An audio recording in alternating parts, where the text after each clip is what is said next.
part of the gig. Like here's a for instance. Like it's not that you're a sociopath. It's just that that's part of the gig. Yes. Like you're not a sociopath with your friends. No, I think I'm maybe. What if the most powerful woman in American media had a secret? Not a rumor, not a tabloid headline, but a paper trail. A real, documented, undeniable paper trail that completely contradicts the public image she has spent decades carefully constructing? That's exactly what Joe Rogan put on the table. And once he said it out loud on one of the most listened to podcasts on the planet, there was no taking it back. So let's get into it.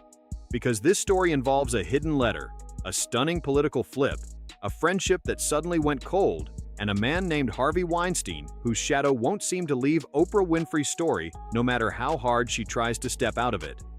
Let's start at the very beginning, because the timeline here is everything. The year is 2000. Donald Trump, the New York real estate mogul and television personality, is flirting with a presidential run under the Reform Party. As part of that, he writes a book titled The America We Deserve. In that book, Trump names his dream pick for vice president. And it's not a politician, it's not a general, it's Oprah Winfrey. Trump wrote about her in genuinely glowing terms, calling her enormously successful, a major cultural influence, and a remarkably successful businesswoman. He wrote that his first choice for vice president would be Oprah Winfrey. He said she had inspired millions of women to improve their lives, go back to school, and take responsibility for themselves. In Trump's own words, if he couldn't get Oprah, he'd want someone just like her. Now here's where things get interesting. Oprah reads that excerpt, and instead of ignoring it or brushing it off, she writes back. On her personal letterhead that simply reads Oprah, she sends Trump a personal letter telling him that his words made her a little weepy. She says it is one thing to try to live a life of integrity. Music, a little. Listen to this. Yeah. They're taking 50 Cent songs. I knew you were going to bring that. I turning- heard. You've heard Many Men, right? Yeah, it's Have incredible. you heard What Up Gangsta? No, let me. And quite another to have people like Donald Trump actually notice. Then she closes the letter with a line that is going to matter a lot later. She writes, "Too bad we're not running for office. What a team." That letter sat in Trump's personal files for over 2 decades.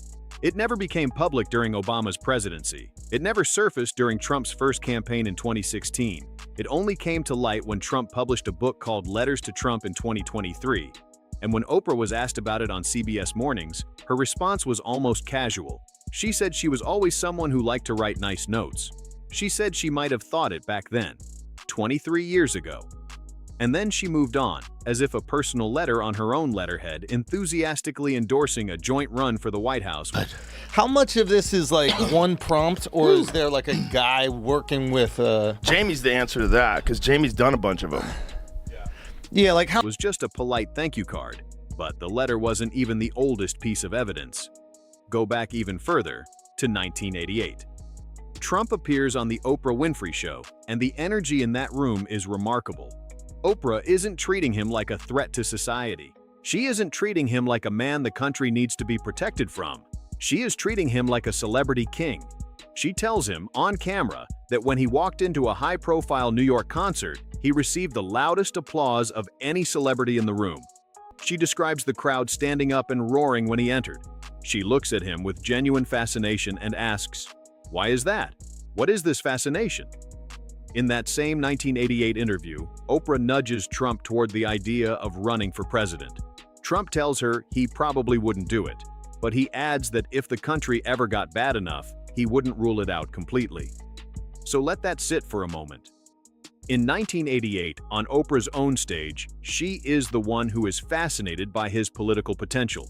She is the one describing the crowd roaring for him like he's a rock star.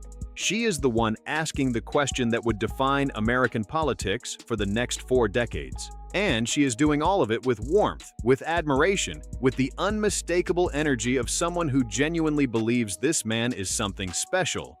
That interview is not a rumor. It is not a conspiracy theory. It lives on the Oprah Winfrey Network's own YouTube channel, uploaded by her own team. Fast forward to August 2024. Oprah Winfrey takes the stage at the Democratic National Convention in Chicago. The crowd goes wild. she delivers a speech calling out divisive rhetoric, mocking what she calls ridiculous tweets and lies and foolery, and positioning herself as a proud independent who will vote again and again and again.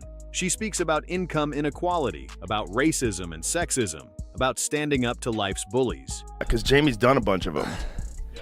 Yeah, like how much of this is like actually editing and somebody who understands producing music, like constantly prompting?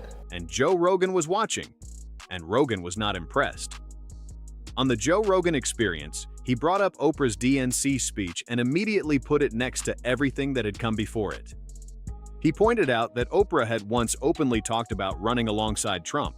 He pointed out that she had written him a personal letter saying they'd make a great team. And now here she was at the DNC calling him a threat to democracy, while simultaneously delivering a speech about income inequality from a stage she reached because she is worth billions of dollars. Rogan's response was direct. He said, "How about Oprah?"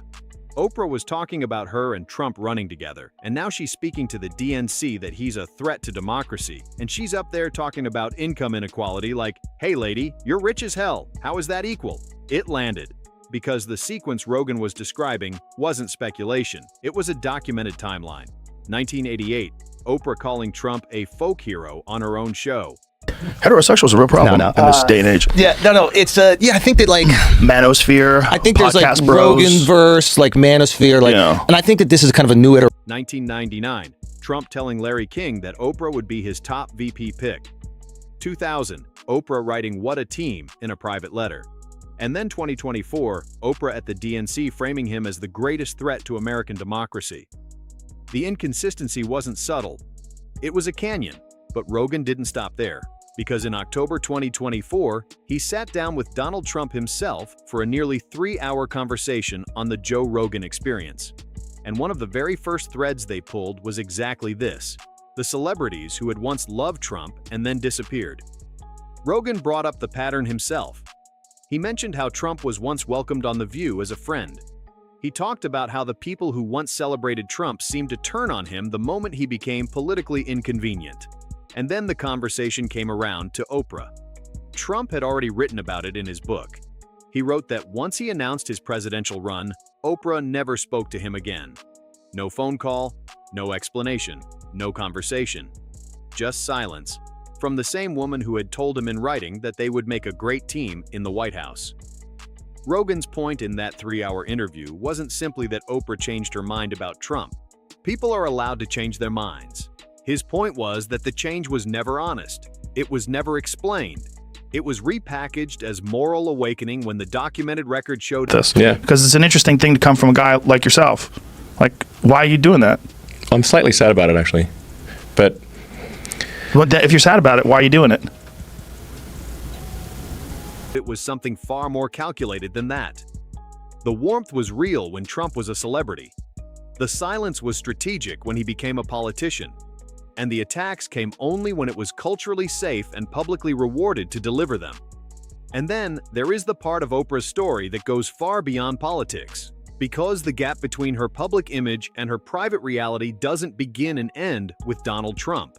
It runs straight through one of the ugliest scandals Hollywood has ever produced.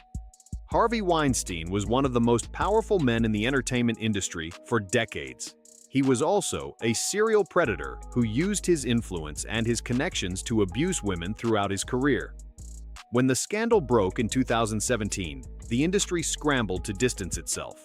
Oprah was among those who spoke out. She went on camera and said, "If we make this just about Harvey Weinstein, then we will have lost this moment."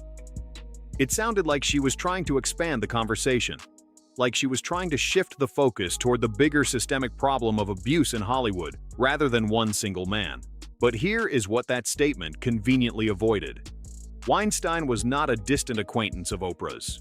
He was a close friend, a well-documented, publicly photographed, years-long close friend. And that friendship had consequences that went beyond red carpet appearances. Actress Katie Noble publicly claimed that Weinstein used his friendship with Oprah to gain her trust. She alleged that Weinstein used Oprah being on his arm to convince her it was safe to go back with him to his hotel room. In other words, Oprah's image, her reputation as a safe, trustworthy, empowering figure for women, was allegedly weaponized by a predator to get access to his victims. Towards these big streaming movies now. Absolutely. I mean, look, it's because where most people have gone to watch them. Right? Yeah. Like, used to be the only place you go see movies in the 40s. Like, every American went to the movie every week, basically. But it was. And when the truth about Weinstein came out, Oprah's response was to redirect the conversation away from him specifically, which also, not coincidentally, redirected it away from her own years of proximity to him. There was no public reckoning with that friendship. No acknowledgement of what it meant, just a pivot to the bigger picture, and then silence on the personal details. This is the pattern that Joe Rogan exposed. Not just one incident, not just a letter or a speech or a friendship, a pattern of a public image that doesn't match the private record. The Oprah that America knows is the woman on the stage, the one in white at the DNC, the one who built an empire on empathy and inspiration, the one who told millions of people that they deserve to be seen and heard and protected. That Oprah is real, that Oprah exists. But so does the other one. The one who wrote "What a Team" to Donald Trump on her personal letterhead.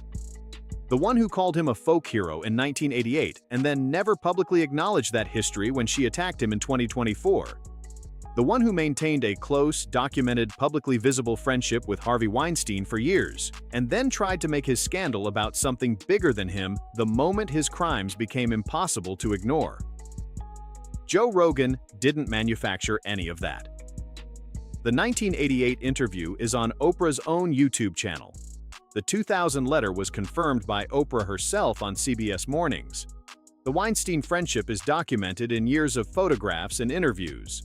All Rogan did was line it up in sequence and say, "Look at this. Look at what the record actually shows." And once he said it, once millions of people heard it laid out in order, without the spin, without the carefully managed press response, the detail that was never supposed to surface became impossible to ignore.